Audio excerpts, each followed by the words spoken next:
ನೀವು ಯಾವತ್ತಾದರೂ ಗಮನಿಸಿದ್ದೀರಾ? ನಾವು ಉಸಿರಾಡುವ ಪ್ರತಿಯೊಂದು ಉಸಿರಿನ ಮಧ್ಯೆ ಒಂದು ಚಿಕ್ಕ ಖಾಲಿ ಕ್ಷಣ ಇರುತ್ತದೆ. ಅದು ಅಷ್ಟು ಸಣ್ಣದಾಗಿರುತ್ತೆ, ನಮಗೆ ಗೊತ್ತಾಗುವಷ್ಟರಲ್ಲಿ ಮುಗಿದು ಹೋಗುತ್ತದೆ. ಆದ್ರೆ ಒಂದು ಕ್ಷಣ ಯೋಚಿಸಿ, ಆ ಚಿಕ್ಕ ಖಾಲಿ ಸಮಯದಲ್ಲೇ ಮರಣವನ್ನೇ ಮರುಳು ಮಾಡುವ ರಹಸ್ಯ ಮರೆತಿದ್ರೆ ಹೇಗಿರುತ್ತೆ? ನಮಸ್ಕಾರ ಸ್ನೇಹಿತರೆ, ಇಂದು ನಾನು ಹೇಳಲು ಹೊರಟಿರುವ ಕಥೆ ಯಾವುದೋ ಇಂಟರ್ನೆಟ್ ವದಂತಿ ಅಲ್ಲ, ಇದು ನಿಜವಾಗಿ ನಡೆದ ಘಟನೆ. ಕಥೆ ಶುರುವಾಗುವುದು 1930ರ ಕಾಲದಲ್ಲಿ. ಬ್ರಿಟಿಷ್ ಇಂಡಿಯಾದ ದಿನಗಳು. ಆಂಗ್ಲರು ನಮ್ಮ ನೆಲವನ್ನು ಅಗೆದು ಹಳೆಯ ನಾಗರಿಕತೆಗಳ ಹುಡುಕಾಟ ಮಾಡುತ್ತಿದ್ದರು. ಅವರಿಗೆ ಅನಿಸಿತ್ತು, ಎಲ್ಲಾದರೂ ಚಿನ್ನ ಸಿಗಬಹುದು, ಅಥವಾ ಬೆಳ್ಳಿ, ಅಥವಾ ಯಾವುದಾದರೂ ಪುರಾತನ ದೇವಾಲಯ. ಆದ್ರೆ ಅವರಿಗೆ ಸಿಕ್ಕಿದ್ದು ಇವುಗಳಿಗಿಂತಲೂ ಅಪಾಯಕಾರಿ, ಇವುಗಳಿಗಿಂತಲೂ ಅಮೂಲ್ಯವಾದ ಒಂದು ರಹಸ್ಯ. 1930ರ ಡಿಸೆಂಬರ್ 12ನೇ ತಾರೀಕು, ಹಿಮಾಲಯದ ಮಡಿಲಲ್ಲಿ ಇರುವ ಯಾರಿಗೂ ಗೊತ್ತಿಲ್ಲದ ಒಂದು ಪ್ರದೇಶ. ಅಲ್ಲಿ ಕೆಲವು ಬ್ರಿಟಿಷ್ ಪುರಾತತ್ವ ತಜ್ಞರು ತೋಡಿಕೆ ಮಾಡುತ್ತಿದ್ದರು. ಅಚಾನಕ್ ಅವರಿಗೆ ಒಂದು ಮುಚ್ಚಿದ ಪೆಟ್ಟಿಗೆ ಸಿಕ್ಕಿತು. ಆ ಪೆಟ್ಟಿಗೆಯೊಳಗೆ ಚರ್ಮದ ಹಳೆಯ ಪುಟಗಳಲ್ಲಿ ಬರೆಯಲ್ಪಟ್ಟ ಒಂದು ಕೈಪಿಡಿ. ಭಾಷೆ ಸಂಸ್ಕೃತ, ಆದ್ರೆ ಬರವಣಿಗೆ ಶೈಲಿ ತುಂಬಾ ವಿಚಿತ್ರ. ಅದನ್ನು ಡಿಕೋಡ್ ಮಾಡಿದಾಗ ಅದು ಸಾಮಾನ್ಯ ಪೂಜಾ ಪಾಠದ ಪುಸ್ತಕ ಅಲ್ಲ ಅನ್ನೋದು ಗೊತ್ತಾಯಿತು.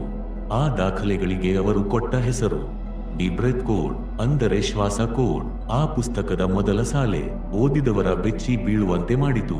ಅದರಲ್ಲಿ ಬರೆಯಲಾಗಿತ್ತು, ಮಾನವ ತನ್ನ ಉಸಿರಿನ ಸಂಖ್ಯೆಯೊಂದಿಗೆ ಜನಿಸುತ್ತಾನೆ. ಆದ್ರೆ ಈ ಕೋಡ್ ತಿಳಿದವನು ತನ್ನ ಉಸಿರಿನ ಲೆಕ್ಕವನ್ನೇ ನಿಲ್ಲಿಸಿ ಕಾಲವನ್ನೇ ಗೆಲ್ಲಬಹುದು.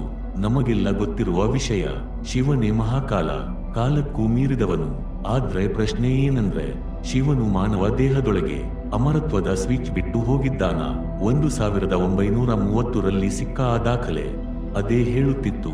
ಆದ್ರೆ ಇನ್ನೊಂದು ದೊಡ್ಡ ಪ್ರಶ್ನೆ, ಅದು ನಿಜವಾಗಿದ್ದರೆ ಇವತ್ತಿನವರೆಗೆ ನಮಗೆ ಯಾಕೆ ಗೊತ್ತಾಗಲಿಲ್ಲ? ಆ ದಾಖಲೆ ಸಿಕ್ಕ ತಕ್ಷಣವೇ ಅದನ್ನು ಯಾಕೆ ಟಾಪ್ ಸೀಕ್ರೆಟ್ ಮಾಡಲಾಯಿತು? ಅದು ಈಗ ಎಲ್ಲಿದೆ? ಆ ತಂಡದಲ್ಲಿ ಒಬ್ಬ ಭಾರತೀಯ ಪಂಡಿತನು ಇದ್ದ. ಅವರ ಹೆಸರು ಪಂಡಿತ ರಾಮಶರಣ. ಅವರು ಆ ಪಠ್ಯ ಓದಿದ ಕ್ಷಣದಲ್ಲೇ ಇದು ವಿಜ್ಞಾನ ಭೈರವ ತಂತ್ರದ ಕಾಣೆಯಾದ ಭಾಗ ಅನ್ನೋದು ಅವರಿಗೆ ಅರ್ಥ ಆಯ್ತು. ಇದು ಉಸಿರಾಟದ ಒಂದು ತಂತ್ರ. ಸಾಧಾರಣ ಮನುಷ್ಯನು ಕಲಿತರೆ ಅವನ ದೇಹವೇ ಎನರ್ಜಿ ಪವರ್ ಹೌಸ್ ಆಗುತ್ತದೆ. ರೋಗವಂತೂ ದೂರ, ಮುದಿತನವು ಹತ್ತಿರ ಬರಲ್ಲ. ಈಗ ಸ್ವಲ್ಪ ಗಮನ ಕೊಡಿ, ಇದು ಸ್ವಲ್ಪ ಟೆಕ್ನಿಕಲ್ ಮತ್ತು ಆತ್ಮೀಯವಾಗಿರುತ್ತದೆ.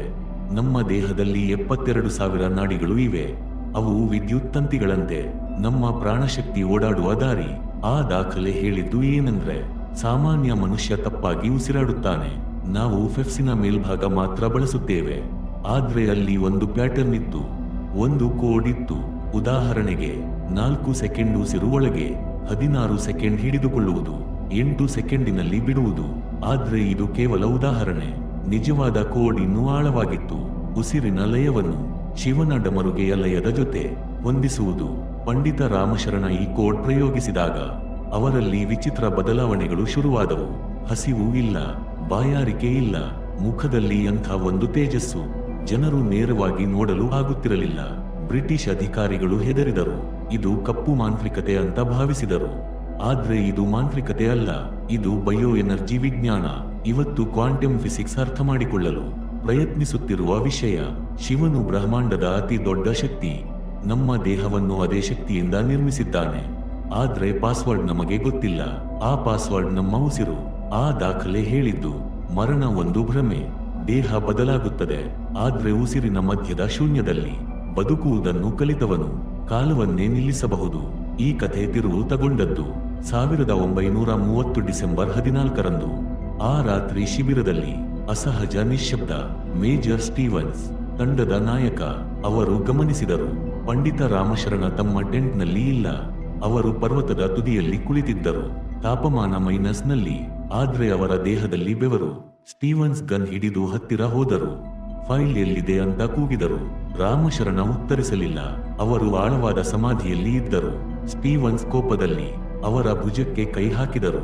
ಅದಾಗಲೇ ಅದ್ಭುತ ಸಂಭವಿಸಿತು. ಸ್ಟೀವನ್ಸ್ಗೆ ಭಾರಿ ಶಾಕ್ ಹೊಡೆದು ಹಲವು ಅಡಿ ದೂರ ಬಿದ್ದರು. ಅದು ಸಾಮಾನ್ಯ ವಿದ್ಯುತ್ ಅಲ್ಲ, ಅದು ಬಯೋ ಎಲೆಕ್ಟ್ರಿಸಿಟಿ. ಆ ಕ್ಷಣ ರಾಮಶರಣ ಕಣ್ಣು ತೆರೆದರು. ಕಣ್ಣುಗಳಲ್ಲಿ ಶಾಂತಿ ಇರಲಿಲ್ಲ, ರುದ್ರನ ಅಗ್ನಿ ಇತ್ತು. ಅವರು ಹೇಳಿದರು, ನೀನು ಕಾಗದ ಕದಿಯಬಹುದು, ಆದ್ರೆ ನಿನ್ನೊಳಗಿನ ಶೂನ್ಯದಲ್ಲಿರುವ ಉಸಿರನ್ನು ಹೇಗೆ ಕದಿಯುತ್ತೀಯ? ಮುಂದಿನ ದಿನ ಆ ದಾಖಲೆ ಕಾಣೆಯಾಯಿತು. ಬ್ರಿಟಿಷ್ ದಾಖಲೆಗಳು ಅದನ್ನು ಸುಟ್ಟೆವು ಅಂತ ಹೇಳುತ್ತವೆ. ಆದ್ರೆ ನಿಜ ಬೇರೆ. ಅದು ಲಂಡನ್ಗೆ ಕಳುಹಿಸಲಾಯಿತು ಅನ್ನೋ ಮಾತಿದೆ. ಯಾಕೆಂದ್ರೆ ಈ ಜ್ಞಾನ ಜನರಿಗೆ ಸಿಕ್ಕರೆ ಗುಲಾಮಗಿರಿ ಅಸಾಧ್ಯ. ಹಸಿವು ಇಲ್ಲ, ಥಕಲಿಲ್ಲ, ಮೆದುಳು ಸೂಪರ್ ಕಂಪ್ಯೂಟರ್ಗಿಂತ ವೇಗ. ಅಂಥವನನ್ನು ಸರಪಳಿಯಲ್ಲಿ ಕಟ್ಟಲು ಸಾಧ್ಯವಿಲ್ಲ. ಈ ಜ್ಞಾನವನ್ನು ಹಚ್ಚಿಟ್ಟರು, ಆದ್ರೆ ಸತ್ಯವನ್ನು ಹಚ್ಚಿಡಲು ಆಗಲ್ಲ. ಇದು ಇನ್ನು ಹಿಮಾಲಯದ ಗುಹೆಗಳಲ್ಲಿ ಪ್ರತಿಧ್ವನಿಸುತ್ತಿದೆ. ಆ ದಾಖಲೆ ಲೀಕಾದ ಒಂದು ಭಾಗ ಇತ್ತು. ಎಡ ಮೂಗು ಇಡ, ಬಲ ಮೂಗು ಪಿಂಗಲ, ಮಧ್ಯದಲ್ಲಿ ಸುಷುಮ್ನ, ಶಿವನ ತ್ರಿಶೂಲದ 3 ರೇಖೆಗಳು. ಉಸಿರು ಮಧ್ಯದ ನಾಡಿಯಲ್ಲಿ ಹರಿದಾಗ ಕಾಲ ನಿಲ್ಲುತ್ತದೆ. ಉಸಿರು ಒಳಗೆ ಹೋಗದೆ, ಹೊರಗೆ ಬರದೆ, ಮಧ್ಯದಲ್ಲಿ ನಿಂತಾಗ ಮರಣದ ಗಡಿ ದಾಟುತ್ತೇವೆ. ಇದನ್ನೇ ಕೇವಲ ಕುಂಭಕ ಎನ್ನುತ್ತಾರೆ. ಕೋಪ ಬಂದಾಗ ಉಸಿರು ವೇಗ, ಭಯದಲ್ಲಿ ಉಸಿರು ಅಟಕ, ಶಾಂತಿಯಲ್ಲಿ ಉಸಿರು ನಿಧಾನ. ಅಂದರೆ ಉಸಿರು ಮನಸ್ಸಿನ ಕೈಯಲ್ಲಿ. ಆದ್ರೆ ಶ್ವಾಸ ಕೋಡ್ ಹೇಳುವುದು, ಉಸಿರನ್ನು ಹಿಡಿದರೆ ಮನಸ್ಸು ತಾನೇ ಹಿಡಿಯುತ್ತದೆ. ಇದನ್ನೇ ಶಿವ ಸ್ವರೋದಯ ಅಂತ ಕರೆಯುತ್ತಾರೆ. ಆದ್ರೆ ಕೊನೆಯ ಪುಟದಲ್ಲಿ ಒಂದು ಎಚ್ಚರಿಕೆ ಇತ್ತು. ತಯಾರಿಯಿಲ್ಲದೆ ಈ ಶಕ್ತಿಯನ್ನು ಬಲವಂತವಾಗಿ ಎಬ್ಬಿಸಿದರೆ ನರವ್ಯೂಹ ಸುಟ್ಟು ಹೋಗಬಹುದು. ಅದಕ್ಕೆ ಗುರು ಅಗತ್ಯ. ಆದ್ರೆ ಇವತ್ತಿನ ಕಾಲದಲ್ಲಿ ಒಂದು ಸುರಕ್ಷಿತ ವಿಧಾನವಿತ್ತು. ಬೆಳಗ್ಗೆ ಬ್ರಹ್ಮ ಮುಹೂರ್ತದಲ್ಲಿ ಬೆನ್ನು ನೇರವಾಗಿ ಇಟ್ಟು 1 ಸೆಕೆಂಡ್ ಉಸಿರು ಒಳಗೆ, 4 ಸೆಕೆಂಡ್ ಹಿಡಿದು 2 ಸೆಕೆಂಡ್ ಬಿಡುವುದು. ಉಸಿರು ಒಳಗೆ ಹೋಗುವಾಗ ಬೆನ್ನು ತಳದಿಂದ ಮೇಲಕ್ಕೆ ಬೆಳಕು ಏರುತ್ತಿದೆ ಅಂತ ಕಲ್ಪಿಸಿಕೊಳ್ಳಿ. ಹಿಡಿದಾಗ ಆ ಬೆಳಕು ನೆತ್ತಿಯ ಮಧ್ಯದಲ್ಲಿ ನಿಂತಿದೆ ಅಂತ ಅನುಭವಿಸಿ. ಬಿಡುವಾಗ ದೇಹದ ಪ್ರತಿಯೊಂದು ಕೋಶಕ್ಕೂ ಶಕ್ತಿ ಹರಡುತ್ತಿದೆ ಅಂತ ಭಾವಿಸಿ. 40 ದಿನ ಮಾಡಿದರೆ ದೇಹ ಬದಲಾಗುತ್ತದೆ ಅಂತ ಆ ದಾಖಲೆ ಹೇಳುತ್ತದೆ. ನಮ್ಮ ಪೂರ್ವಜರು 100 ವರ್ಷ ಜೀವಿಸಿದ್ದದ್ದು ಮಾಂತ್ರಿಕತೆ ಅಲ್ಲ, ಉಸಿರಿನ ವಿಜ್ಞಾನ. ಕಡಿಮೆ ಮತ್ತು ಆಳವಾದ ಉಸಿರು, ಉದ್ದವಾದ ಜೀವನ. ಮಹಾಮೃತ್ಯುಂಜಯ ಮಂತ್ರವು ಅದೇ ಸಾರ. ಮರಣದ ಭಯದಿಂದ ಮುಕ್ತಿ ಇಲ್ಲಿಯೇ, ಈ ಕ್ಷಣದಲ್ಲೇ. ಈ ಕಥೆಯ ಅಂತ್ಯ ಹೇಗಾಯ್ತು? ಪಂಡಿತ ರಾಮಶರಣ ಮತ್ತೆ ಕಾಣಿಸಲಿಲ್ಲ. ಪರ್ವತದಲ್ಲಿ ಪಾದಚಿಹ್ನೆಯೂ ಇರಲಿಲ್ಲ. ಒಂದು ಕಲ್ಲಿನ ಮೇಲೆ ಒಂದು ಶ್ಲೋಕ ಮಾತ್ರ. ನಾನು ದೇಹವಲ್ಲ, ನಾನು ಇಂದ್ರಿಯವಲ್ಲ, ನಾನು ಶಿವ. ಮೇಜರ್ ಸ್ಟೀವನ್ಸ್ ಜೀವನ ಬದಲಾಯಿತು. ಅವರು ಯೋಗದ ಹುಡುಕಾಟದಲ್ಲಿ ಭಾರತದಲ್ಲಿ ಉಳಿದರು. ಸ್ನೇಹಿತರೆ, ಶ್ವಾಸ ಕೋಡ್ ಪುಸ್ತಕ ಅಲ್ಲ, ಅನುಭವ. ನಿಮ್ಮ ಫೆಫ್ಸುಗಳು ಗಾಳಿ ತುಂಬುವ ಯಂತ್ರವಲ್ಲ, ಅವು ಬ್ರಹ್ಮಾಂಡದ ಜೊತೆ ಮಾತನಾಡುವ ಸಾಧನ. ಮುಂದಿನ ಸಲ ಉಸಿರು ತೆಗೆದುಕೊಳ್ಳುವಾಗ ನೆನಪಿಡಿ, ನೀವು ಆಕ್ಸಿಜನ್ ಅಲ್ಲ, ಮಹಾಕಾಲನ ಪ್ರಸಾದ ಸ್ವೀಕರಿಸುತ್ತಿದ್ದೀರಿ. ವ್ಯರ್ಥ ಉಸಿರು ಖರ್ಚು ಮಾಡಬೇಡಿ. ಕೋಪದಲ್ಲಿ, ಅಸೂಯೆಯಲ್ಲಿ, ದ್ವೇಷದಲ್ಲಿ ಉಸಿರು ಹಿಡಿಯಿರಿ. ಶೂನ್ಯವನ್ನು ಅನುಭವಿಸಿ. ಯಾಕೆಂದ್ರೆ ಸತ್ಯವನ್ನು ಸುಟ್ಟರು ಅದು ನಿಮ್ಮೊಳಗೆ ಜೀವಂತವಾಗಿರುತ್ತದೆ. ನೀವು ಸಿದ್ಧರ ನಿಮ್ಮ ಉಸಿರಿನ ಕೋಡ್ ಲಾಕ್ ಮಾಡಲು, ನಿಮ್ಮೊಳಗಿನ ಶಿವನನ್ನು ಭೇಟಿಯಾಗಲು. ಹರ ಹರ ಮಹಾದೇವ. ಜೈ ಮಹಾಕಾಲ.